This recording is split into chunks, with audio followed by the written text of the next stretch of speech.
Penrith, we know, are the clear favourites to win this competition, but it was the Broncos and the Melbourne Storm who have put their hands up and are not too far behind. No, or are they?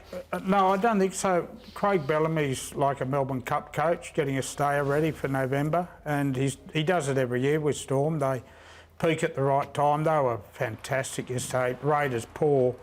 The Broncos, what an exciting rugby league team to watch. Melbourne had a bloke named Ryan Papenhuyzen. He played 80 minutes on the weekend. Craig spoke about him after the game and said there's a chance he might come back this week, probably the week after. So you add him into that team, and you're right about the Broncos, Buzz. I mean, they've got so much strike. We say it every week, don't we? Yeah. They've just got so much strike in them. Yeah, what do you do with Nick Mooney, though? He's so impressive. Is Papenhuyzen an explosive 14 jersey player, or do you play him at fullback? I think that'd be an option, just playing him through the middle of the ruck. He probably wouldn't move their spine around too much at the moment, especially scoring 40 points on the weekend. But I think if Papenhuyzen comes back, if he gets his confidence back, I think that's a luxury. And just play him through the middle, bring him on with a little bit of X factor. And there's the Broncos there. Well, they just keep on going up gears. Well, let's start with the Broncos. Let's really focus on them. The way that they play is fast, it's furious, it's exciting. They look like scoring on nearly every play. They get better with every game that goes by. The weekend was scintillating. I mean, the Eels started okay, but stood no chance, Gordy.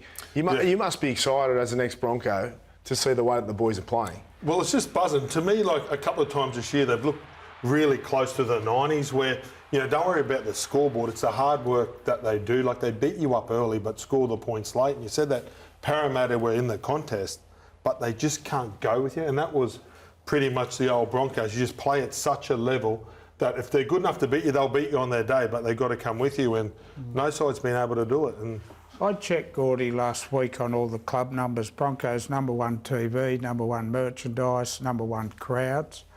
And I feared when the Dolphins come in that they'd eat into their market.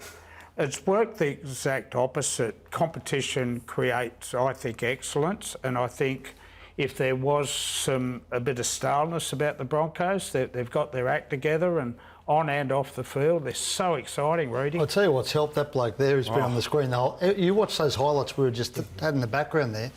They all had Reece Walsh in the middle of them. I mean, he's just dynamic. He's unbelievable. He's a better footballer than I thought he was, and I thought he was a really good player. But he's transformed them. Him along with Adam Reynolds. Well, he's always had the potential, right? And everyone's spoken about him for a long period of time now. But he has gone to another level, even since Origin. That Origin debut was exceptional, and he talked the talk, but he walked the walk. He has that arrogance, right? Yeah. But it's confidence, and that's what the greats do have. Like, he takes that field and he owns it. He owns the game. He doesn't fear anyone. The speed that he has on the edges to create or put defence in two minds is like no other at the moment. It really is. And you're talking about a player that's made the most mistakes in the game.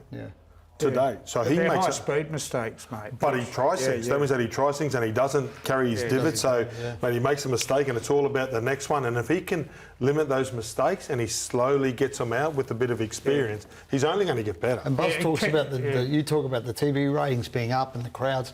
A lot of that's because of him. It is. Because people want to see him play. Kids want to see him play. The other thing... I wish. Have you taken your mantle? Oh, please. Hey guys, the other thing that's serious about him is how he's cashing in on the experience of Adam Reynolds. And to have a leader who's been through so much and played so many big games, it's like an assistant coach on the football field. So when he might be going through a little bit of funny business, he can sort it. It's a huge advantage. And he was in trouble. We're talking about here when he was chirping at his players, and it seems, you just got to learn from your mistakes and not make them. I think he's growing up, and you've got to grow up quick in rugby league, but every sort of hurdle that he's been able to jump, I think he's getting more experience. All right, so I think we've clearly established that the Broncos are the real deal and can win the comp this year. They've got to overcome Penrith, but they are there front and centre. Now let's move on to Melbourne. Melbourne, what was it, 48 points to 2, didn't concede a try. Obviously, I think they reevaluated where they were at after that Penrith game. They realised that they witnessed the benchmark firsthand. They saw it and they need to be better, and they were. Of course, they played an ordinary Canberra side. The big question is, can they win the comp? Are they actually up there with the Brisbane and the Penrith? I would never put a line through a Craig Bellamy coach team. And we spoke about Papenhuyzen. That was interesting, the shock come up then of Harry Grant coming off the bench at the weekend, which makes Ryan Papenhuyzen coming back more interesting as well, because you talk about maybe playing Ryan Papenhuyzen off the bench. Well, the Harry Grant thing worked so well at the weekend. I don't know whether you leave it as it is now. And that means you probably can't carry Papenhuyzen and Harry Grant on the bench. So I think they've got options. I reckon that could have been just a freshen up. He's had a big year, and you've got to have. If you're talking about Melbourne winning the comp, Papenhuyzen's got to be there, whether it's 14 or fullback. We said that last week. Yes. He needs to be in there. Do they lack something in the centres? And I think about Justin Olam, and who has had, by his standards, a poor year. Does he have to come into this side for, when you're playing Penrith and when they have lacked in positions for their whole career? Like like when they lost a lot of their stars early. If you ever read the Melbourne Storm side, there's always positions that you think are weak, but they just seem to get the job done. They are the best club at ripping a Band-Aid off and fixing their problems quick, and they can fix it in a half and they can fix it in a week. And their turnaround, I do put them there. Would you like to go down to Melbourne and play them in a final? No. They've got a great record against Brisbane.